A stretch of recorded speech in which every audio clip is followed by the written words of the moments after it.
సుధాకర్ రెడ్డి గారు నమస్తే సార్. నమస్తే అండి శ్రీకాంత్ గారు. సుధాకర్ రెడ్డి గారు, మనం ఈయన మీద ఒకసారి అంతకుముందు ఒక వీడియో చేశాం సార్. ఈయన ఈయన పేరు వేణుస్వామి. ఈ వేణుస్వామి 2023లో తెలంగాణలో కేసీఆర్ ప్రభుత్వం వస్తుందని చెప్పి డంక బజాయించి చెప్పాడు. మళ్ళా కట్ చేస్తే 2024లో ఇక్కడ జగన్మోహన్ రెడ్డి గారు ప్రభుత్వం ఏర్పాటు చేస్తారని చెప్పి డంక బజాయించి చెప్పాడు. ఎప్పుడు కూడా ఏదో ఒక సెన్సేషన్తో మాట్లాడేసి హడావిడి చేయాలని చూస్తూ ఉంటాడు సార్. అలాంటి ఎన్నైనా చేసుకో, అది రాజకీయంగా చూస్తాము, నువ్వు ఒక అమ్ముడు పోయావని చూస్తాము, అందులో తప్పు లేదు.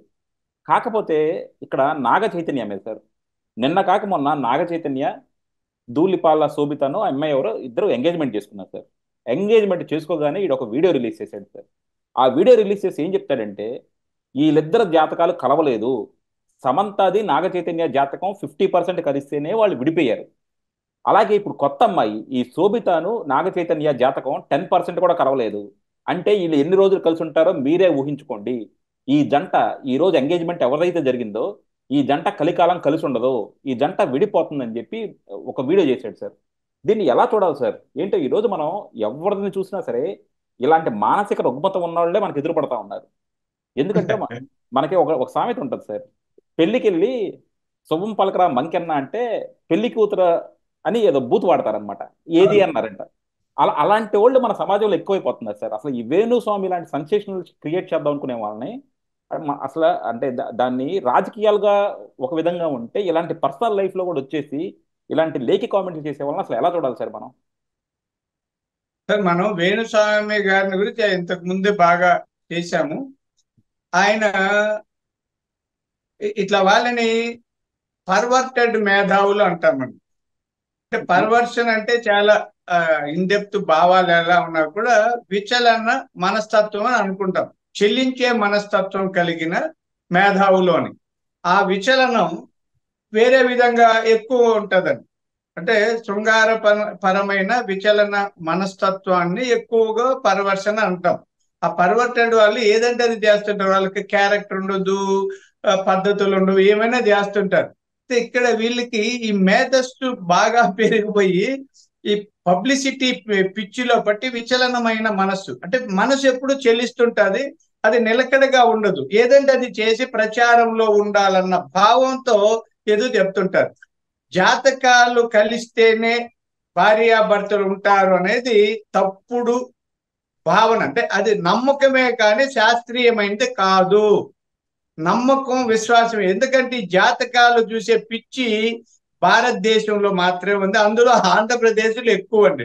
పెళ్లిలో నేను నవ్వుకుంటుంటా, జాతకాలు పొంతనాలు 1,00,000 చూస్తుంటారు. ప్రపంచ జనాభా 700-800 కోట్లు ఉంటారండి. ఇందులో మనం మాత్రమే 1,38,000, 1,40,00,000. లేదు ఈ జాతకాల పేర్లు అందరికీ లేదు. దీంట్లో మళ్ళీ మతాలు ఇవన్నీ ఉంటే 1,00,00,000 మంది ఉంటారు అనుకోండి. ఈ 1,00,00,000 మందికి కూడా అందులో బాగా నమ్మకం ఉన్న వాళ్ళు ఒక 20-30 లక్షల మంది కంటే ఉండరు. మిగిలిన అందరూ ఇవి పాటించకుండా పెళ్లి చేసుకుంటుంటే జరగడం లేదా, పిల్లలు పుట్టడం లేదా, సంసారం లేదా, కలిసి ఉండడం లేదా. సహజంగా మనసులు కలవాలి, మనిషి ప్రవర్తన బాగుండాలండి. ఈ విడిపోవడానికి జాతకాలకు సంబంధమే లేదు. మీకు ఉదాహరణ చెప్తానండి. అంటే నేను, నా జాతకం, నా భార్య జాతకం కూడా కలవలేదు అంటే పొరపాటు, ఇది వాస్తవం చెప్తా. పొరపాటుగా పేర్లు ఏదో తేడా వచ్చి ఏదో పెట్టారు, పేర్లు మార్చండి. నిజానికి కలవదు. అంటే కరెక్ట్ గా ముహూర్తం, నేను వాస్తవం చెప్తున్నా. ముహూర్తం రోజు మాకు ఒక జ్యోతిష్యుడు చెప్పాడు, అయ్యా ఇది కలవదు, మీరు మ్యారేజ్ అని ఇప్పుడు చెప్తే అలా ఉదయం చెప్తే రాత్రి పెళ్లి అంటే. నిజమండి. మా అదే. మా చింతాత ఒక ఆయన చనిపోయాడు, చెప్పారండి. రాత్రి 10:10కి ముహూర్తం అంటే ఉదయం 9కో 10కో చెప్పాడు. ఒరే నేను ఈ జాతకాలు చూశాను, ఎవరు ఈ ముహూర్తం పెట్టింది నీకు అని.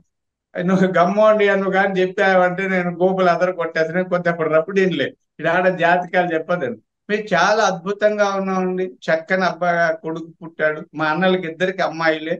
నాకు అబ్బాయి పుట్టాడు, వాడు కూడా బాగా సక్సెస్ అయ్యాడు, పెద్ద నేషనల్ ప్లేయర్ అయ్యాడు. ఒక మంచి ఉద్యోగం చేశాడు, బాగా చేస్తున్నాడు. నేను హాయిగా ఉన్నానే.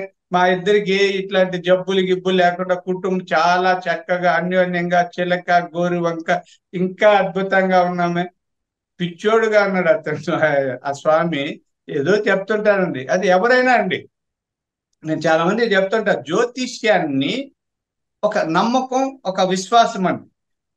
ఆ నమ్మకాలని, విశ్వాసాలని ఇలా దుష్ప్రచారం చేసి లేదా వాళ్ళ స్వార్థానికి వాడుకొని అబాసు పాలు కావడం మంచి పద్ధతి కాదు. ఆయన ఇప్పటికైనా బుద్ధి మార్చుకోలేండి. సరే ఏదైనా ఉండని, నిజమే అయితే అనుకుందాం. ఎవరైనా పెళ్లి అయితేనే మీరు విడిపోతారని చెప్పే మూర్ఖుడు ఎవరన్నా ఉంటారా అండి? మనం అందరూ పెళ్లిళ్ళకి వెళ్ళి అక్షింతలు వేస్తాం. ఇది మన సాంప్రదాయం. అక్షింతలు ఎందుకు వేస్తాం? వీళ్ళు నిండు నూరేళ్లు అంటే ఆయుష్ ఉన్నంత కాలం అన్యోన్యంగా బతకమని అక్షింతలు వేస్తాం అక్కడ భోజనం చేసి. అందుకనే మన హిందూ వివాహ పద్ధతుల్లో చాలా సాంప్రదాయాలు ఇవన్నీ ఎందుకు పెట్టామంటే ఇది ఒక నమ్మకమే అండి. 10 మంది ఆశీస్సులు ఆశీర్వదిస్తే, అందుకే చూడండి 5గురు ముత్తైదువులు, 7గురు ముత్తైదువులు అదన్నీ కొలిచి పెట్టి ఆ సాంప్రదాయాలు చేస్తుంటారు. ఇవన్నీ కూడా సుఖంగా సుఖమయమైన జీవితం అనుభవించాలని. అంతే తప్ప ఎవరో అతను ఒక సినీ నటుడు ఆయన పెళ్లి చేసుకుంటే ఇలా శాపాలు పెడతాడంటే అయ్యే ఇట్లాంటి పిల్లి శాపాలకు ఉట్లు తెగవు అనేది ఒకటండి. లేకపోతే ఇలా కాబట్టి ఆయన ఒక అంటే ఇందాక మనం అనుకున్నట్టు విచలన మనస్తత్వం కలిగిన మేధావి జ్యోతిష్యుడు కాబట్టి ఆయన ఎవరు పట్టించుకోవాల్సిన పని లేదు. ఈ మన చూడండి, మన దేశంలో చట్టాలు ఆ పరిధిలో లేవు, లేకపోతే అరెస్ట్ చేసి జైల్లో పెట్టాలి. అయితే మన దేశ ప్రజాస్వామ్య దేశం, ఎవరు ఏమన్నా చెప్పచ్చు. పోనీ నాగ చైతన్య ఇట్లా వాళ్ళు రౌడీలు అయితే రాజకీయాల్లో ఉండింటే అతన్ని తలపగల కొట్టో కేసులు అయి ఉంటాయి. లేకపోతే వాళ్ళ అనుచరులు వచ్చి ఆ ఇంటి ముందర ధర్నా చేసి రచ్చ రచ్చ చేసి ఉంటారు. అతను సినీ నటుడు కాబట్టి వాళ్ళు ఇక్కడ రారు. ఇతను ఏదో పెద్ద మేధావిగా ఇక్కడ చలామణి అవుతాడు. బుద్ధుంటే మీరు అన్నట్టు తెలంగాణలో చెప్పారు జోస్యం, జగన్మోహన్ రెడ్డి గారు 34 వరకు ఆయనకి ఎదురే లేదని చెప్పాడు. ఈ తెక్కలోడే, ఈ పిచ్చోడు మాటలు ఎక్కడ కనీసం ఒకవేళ ఆయనకి 60-70 సీట్లు వచ్చుంటే కొద్ది జాతకం అటు ఇటు సరిపోలేన్నారు. 11 వచ్చాయి. చెప్పమనండి వేణుస్వామి అయ్యా స్వామి, పిచ్చోడా పోయి హాస్పిటల్లో చూపించుకో. ఆయన అక్కడ కదండి ఉండేది, హైదరాబాద్ లో ఎర్రగడ్డ మెంటల్ హాస్పిటల్ పంపండి, కొద్ది చికిత్స చేసుకోండి. మామూలు మనం మా క్రాక్ నట్టు లూజ్ అయిందని అంటుంటారు. ఇదే పర్వర్షన్ అంటే నట్ లూజ్ అని మనం అది వాడుక భాషలు అంటుంటారు. మనసు సరిగా లేనిదే వాడికి నట్టు లూజుదా అని అంటుంటారు మేము చిన్నప్పుడు. కాబట్టి ఆయనకి నట్లన్నీ లూజ్ అయినట్టుంటే అదే వాటిని టైట్ చేసుకుంటే మంచిది. ఇది ఇతను నిజంగా ఎంత పర్వర్టెడ్ అంటే సార్, 2024లో తెలుగుదేశం పక్కాగా ఓడిపోతుంది, చంద్రబాబు మళ్ళీ అధికారంలోకి వచ్చే ఎటువంటి ఛాన్సు లేదు. మహాకూటమి అంటే చంద్రబాబు, పవన్ కళ్యాణ్, బీజేపీ కలిసినా సరే జగన్మోహన్ రెడ్డిని ఎవ్వరు ఆపలేరని డంకా బజాయించి చెప్పాడు. మళ్ళా ఓడిపోగానే ఎంత సిగ్గుమలిన బతుకులంటే వీళ్ళవి. ఓడిపోగానే అవును, ఆ వెంకటేశ్వర స్వామి నా మీద ఏదో దయతలిచాడు, వెంకటేశ్వర స్వామి నన్ను పాపులర్ చేయాలనుకున్నాడు, కాబట్టి వెంకటేశ్వర స్వామి నా చేత అలా చెప్పించాడు. ఈ రోజు నేను చెప్పిన జాతకం విఫలం అవటం వల్లే కదా నేను ఎంత పాపులర్ అయ్యాను. అదే నేను చెప్పిన జాతకం సఫలం అయి ఉంటే ఎవరో మాట్లాడేవాళ్ళు కదా కదా అని చెప్పి కవర్ చేసుకుంటా ఉన్నాడు సార్. ఇంత లేకి ఇంత లేకి జాతకాలు చెప్పేవాళ్ళని అసలు నిజంగా సమాజం కూడా ఎందుకు హర్షిస్తుందో లేకపోతే ఎందుకు ఆదరిస్తుందో అర్థం కావట్లే. నిజంగా ఇలాంటి వాళ్ళు కనబడితే మాత్రం తన్ని తన్ని తరిమి తరిమి కొట్టాలనిపిస్తూ ఉంటుంది సార్. ఎప్పుడో జనం అది చేస్తారండి. బడిత పూజలు తప్పవు. ఇట్లాంటి వాళ్ళకి ఎప్పుడో ఒకసారి ఎవరో ఒకరు వాళ్ళ ఆశ కూడా మీకు చెప్తా చూడండి, ప్రతి చోట ఉంటారండి సైకోళ్ళు. మంచిలో ఉంటారు, చెడ్డోళ్ళు ఉంటారు. తిరుగుబాటు చేసేవాడు ఇంకోడు సైకో సరిపోతే కొట్టేస్తారు. అవి కూడా జరుగుతాయి. అంటే మనం అవి అలా జరగాలని కోరుకోకూడదు, కానీ వీళ్ళకి తప్పదు. అది ఎప్పుడైనా ఇలాంటి తప్పుడు వ్యవహారాలు చేసే వాళ్ళకి తన్నులు తక్కువ అన్నది నా ఉద్దేశం అండి, ఎక్కడైనా.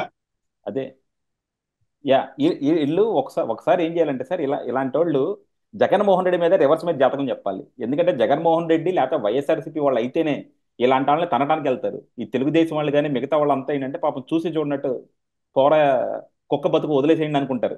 అదే జగన్మోహన్ రెడ్డి అయితే వెళ్ళి ఎవడబడి తంతా ఉంటాడు అనమాట ప్రతి ఒక్కళ్ళని. సో ఇలాంటి వాళ్ళు ఏదో ఒక రోజు జగన్మోహన్ రెడ్డి మీద ఇలా వ్యతిరేకంగా జాతకం చెప్పాలి, వాళ్ళ చేతిలో ఉన్న తన్నులు తినాలని ఆశిద్దాం సార్. ఎందుకంటే మనం ఆ పనులు చేయలేం కదా. అవునండి. Thank you very much.